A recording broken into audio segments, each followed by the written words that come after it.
Assalamualaikum warahmatullahi wabarakatuh. Selamat pagi, selamat jumpa kembali anak-anakku yang berbahagia. Pada video pembelajaran kali ini kita akan mempelajari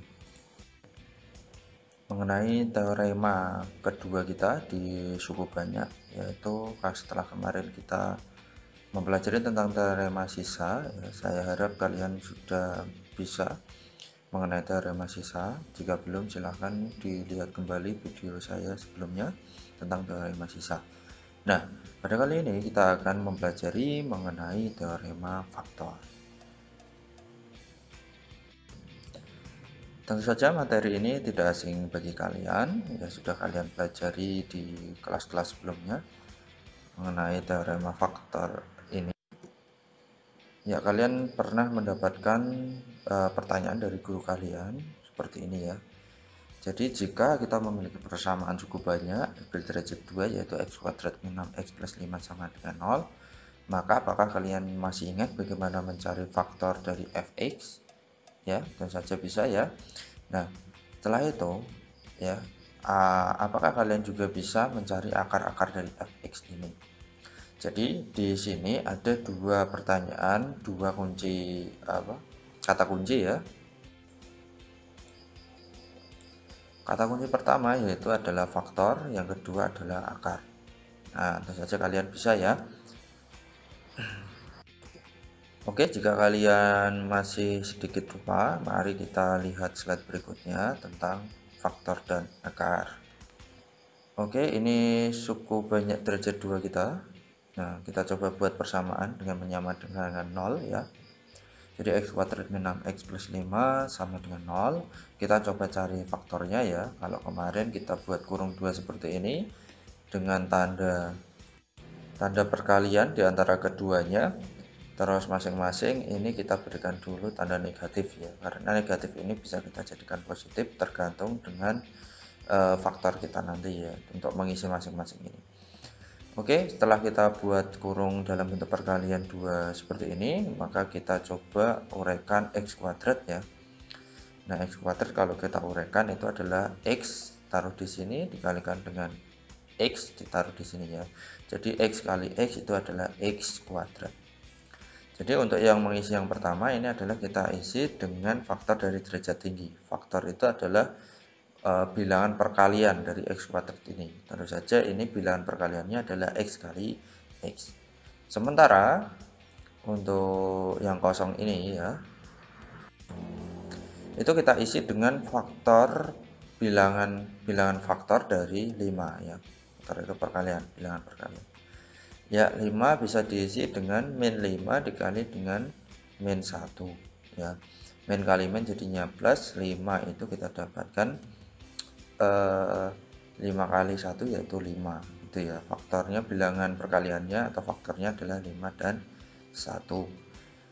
Nah, ini harus sesuai dengan bilangan yang ada di tengah ya, ini yaitu min 6 ya. Jadi min 5x ditambah min 1x itu adalah min 6. Ya, tentu saja kalian masih ingat bagaimana cara memfaktorkan ini ya. Jadi dari persamaan yang kedua ini kita bisa lihat yaitu faktor dari fx itu adalah x min 5 kali x min 1. Jadi faktor itu adalah persamaan di dalam kurung ya, atau cukup banyak yang ada di dalam kurung berderajat 1,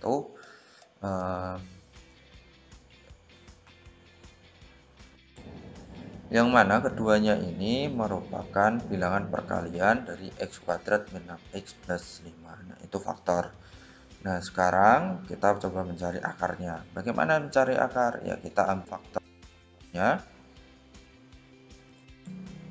Terus kita sama dengan ke 0, yaitu x min 5 sama dengan 0 dan x min 1 sama dengan 0.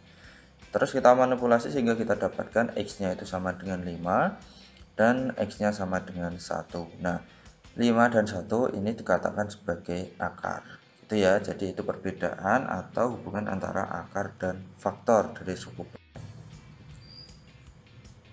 Nah, apa yang akan terjadi jika x sama dengan 5 dan x sama dengan 1 atau akar-akarnya ini kita substitusikan kembali ke fx. Nah, yang terjadi adalah ternyata nilai atau sisa bagi dari 5 itu 0 dan untuk sisa bagi atau nilai F1 itu adalah juga 0 ya. Nah, jadi pada kondisi ini jika kita substitusikan atau nilainya atau sisa baginya atau habis dibagi adalah 0, maka 5 dan 1 ini dikatakan sebagai akar dan x-5 dan x-1 itu adalah faktor dari x kuadrat minus x plus 5. Dengan demikian, akar dari fx adalah di mana x yang menyebabkan fx bernilai 0.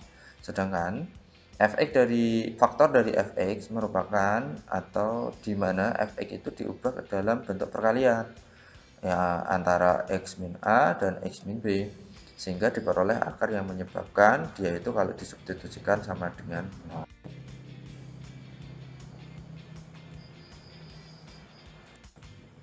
Jadi inilah adalah yang dikatakan sebagai teorema faktor anak-anak. Jadi jika fx itu cukup banyak, maka x min a itu merupakan faktor dari fx jika dan hanya jika substitusi dari akarnya atau a itu ke f itu adalah 0. Atau sisa bagi dari x min a itu adalah 0 dan atau sisa bagi dari x min a itu adalah habis dibagi. Nah, dengan kata lain ya, faktor dari fx yaitu di mana fx diubah ke dalam bentuk perkalian. Ya, ini sekali lagi saya ulangi, di mana fx itu diubah ke dalam bentuk perkalian dengan x min a kali x min b sehingga diperoleh akar yang menyebabkan substitusi dari a dan b itu ke f itu hasilnya adalah 0. Jadi kata kuncinya di sini selanjutnya adalah a dan b disubstitusikan, akarnya disubstitusikan, hasilnya adalah 0. Nah, ini ada contoh ya, apakah x min 2 itu merupakan salah satu faktor dari x pangkat 3 min 5x kuadrat plus 8x min 4. Jadi ini kita ke cukup banyak sudah nggak ke persamaan kuadrat lagi ya. Nah, kita coba lihat. Tadi anak-anak ya, jadi hal ini benar jika x min 2 itu kalau kita cari akarnya, kita dapatkan x sama dengan 2. Dia itu kalau dikatakan faktor, maka dia akan kalau substitusikan f ini ke fx hasilnya adalah 0. Nah, apakah benar demikian? Nah, tentu saja x sama dengan 2 ini kalau kita substitusikan ke fx itu hasilnya adalah 0 ya. Tidak perlu saya buktikan ya, itu hanya contoh saja. Kalian dapat membuktikannya sendiri ya, apakah hasilnya benar-benar 0. Masalah akan muncul ketika kita diminta untuk mencari faktor yang lain dari x pangkat 3 min 5x kuadrat plus 8x min 4. Sementara kita tahu bahwa suatu bilangan itu dikatakan faktor jika akarnya kalau kita substitusikan adalah 0. Nah, sesimpel itu sebenarnya. Tapi masalahnya bilangan itu ada banyak sekali, nggak hanya 2 ya. Nah, apakah semua bilangan itu harus kita substitusikan dan kita coba mencari yang hasilnya 0? Mungkin saja kita ngambil satu belum berhasil dan seterusnya seperti itu. Jadi di sini kita butuh ide ya. Jadi kata kuncinya kita sudah dapat. Nah, tinggal kita butuh ide tambahan di sini. Kita coba perhatikan slide selanjutnya. Oke, sebelumnya kita coba cari faktor lain dan akar dari persamaan yang lain bentuk kuadrat ya. Di sini adalah 2x kuadrat min 11x plus 5 sama dengan 0. Ya, tentu saja faktornya itu adalah 2x min 1 dan x min 5 sama dengan 0. Ya, sehingga akarnya itu adalah x sama dengan setengah dan x sama dengan 5. Nah, di sini untuk mempermudah penghitungan kita nanti untuk derajat yang lebih tinggi, maka kita coba perhatikan akar yang nilainya adalah 1/2 ya, 1/2. Jadi ada dua angka di situ, yaitu angka 1 dan angka 2. 1 sebagai pembilang dan 2 sebagai penyebut.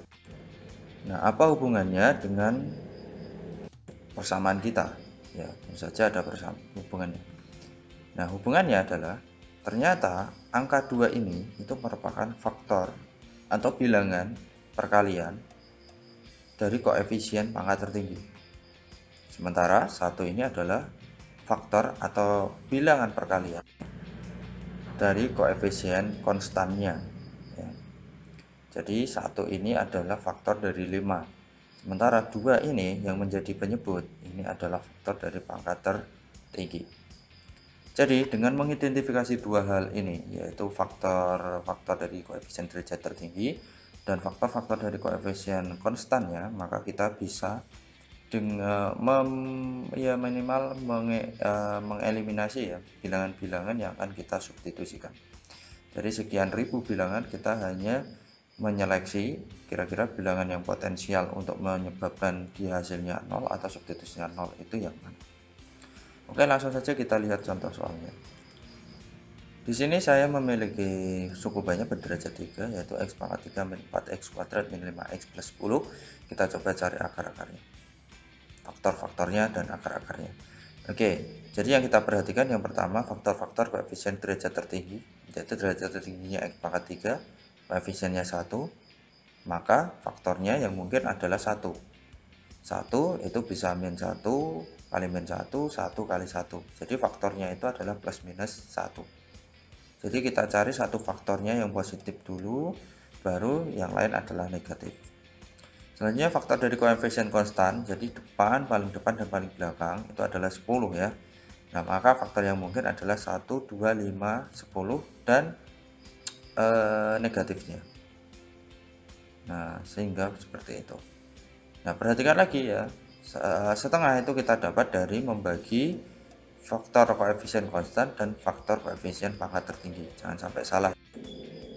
Oke, kita coba terapkan ke persamaan kita ya, pangkat 3. Oke, jadi nilai x yang mungkin itu adalah 1 dibagi 1 ya. Jadi faktor derajat koefisien tertinggi itu adalah plus minus 1, kita letakkan di bawah terus 2 per 1, 5 per 1, dan 10 per 1. Sehingga nilai x yang mungkin itu adalah 1, 2, 5, dan 10 plus minus. Sehingga yang bentuk yang lebih panjang itu adalah min 1, 1, min 2, 2, min 5, 5, min 10, 10. Oke, itu ya. Nah, ini calon ya, calon x akar atau yang menjadikan dia itu nilainya 0. Itu ya, jawabannya sih. Nah, tapi kalau kita lihat tadi ya, di derajat 2 pasti akar-akarnya itu adalah maksimal adalah 2, nggak bisa lebih dari 2. Jadi kalau di sini itu pangkat 3, maka akar-akarnya juga maksimal ada 3, nggak bisa lebih dari 3. Jadi banyaknya akar itu mengikuti derajat dari suku banyak tersebut. Oke, kita lanjut ya. Kita dapatkan x yang mungkin ya, yang masih kemungkinan dulu ya. Karena apa? Karena pangkat 3 akarnya maksimal 3. Padahal di sini ada 1, 2, 3, ada 8 ya. 8. Berarti dari 8 itu kita hanya ngambil 3. Nah, lantas yang mana? Nah, lantas yang mana di sini kita hanya ngambil yang potensial yang mungkin saja menyebabkan dia itu 0. Nah, jadi di sini pintar-pintar kita aja ya, kita ngambil ya, pintar-pintar kita ambil kira-kira yang mana, butuh prediksi juga. Oke, kita coba ambil x sama dengan min 1 dulu ya. Nah, di sini saya ngujinya pakai Horner ya. Kita ambil dari paling kiri min 1 pakai Horner ya, 1 turun 1 dikalikan min 1 min 1 min 4 tambah min 1 min 5 min 5 kali min 1 5 min 7 tambah 5 min 2 min 2 kali min 1 2 10 tambah 2, ternyata paling ujung hasilnya adalah 12 ya. Apakah 12 ini menyebabkan dia itu x sama dengan min 1 adalah akar? Tentu saja bukan ya, saya tandai merah ya. Jadi masih ingat lagi ya, jadi sisa Horner atau nilai dari fx itu harus 0. Nah, sehingga kita coba ganti dengan nilai x sama dengan 1. Nah, ternyata kita dapatkan hasilnya 10 min 10, sehingga paling ujung hasilnya adalah 0. Sehingga x sama dengan 1 ini merupakan akar. Sehingga kita tanda hijau. Tinggal 2 lagi. Maka kita lanjutkan lagi dengan x sama dengan min 2. Nah, ternyata hasilnya paling ujung itu adalah 0. ya 0. Nah, jadi nggak sampai ujung sini, tapi depannya ya ini 0. Sehingga X sama dengan min 2 itu juga merupakan akar. Kita tandai juga. Tinggal satu nih ya. Apakah perlu kita menguji lagi 2? Nah, sebenarnya tidak perlu ya, karena kita bisa lihat dari hasilnya ini. Nah, itu adalah X sama dengan 5. Karena ini kalau kita jadikan suku banyak itu adalah X min 5 sama dengan 0 ya, sehingga X nya sama dengan 5. Nah, ini menunjukkan bahwa X pangkat 3 min 4X kuadrat min 7X plus 10 dalam bilangan perkalian atau faktor-faktornya itu adalah X min 1, X plus 2, dan X min 5. Gitu ya. Nah, jadi faktor dari fx itu adalah x min 1, x plus 2, x min 5. Nah, sebenarnya kalau kalian paham persamaan kuadrat, sebenarnya untuk dua faktor terakhir ini, x plus 2 dan x min 5 ini, kalian bisa memfaktorkan dari hasil bagi x min 3, x kuadrat min 3x min 10. Nah, itu ya. Jadi langkah ini bisa kalian cut di sini ya. Nah, silahkan saja. Oke, otomatis akarnya itu adalah X sama dengan 1, X sama dengan min 2, dan X sama dengan 5. Nah, itu mungkin penjelasan dari saya berkaitan dengan teorema faktor ya. Nah, silahkan belajar lagi mengenai suku banyak. Terima kasih. Assalamualaikum warahmatullahi wabarakatuh.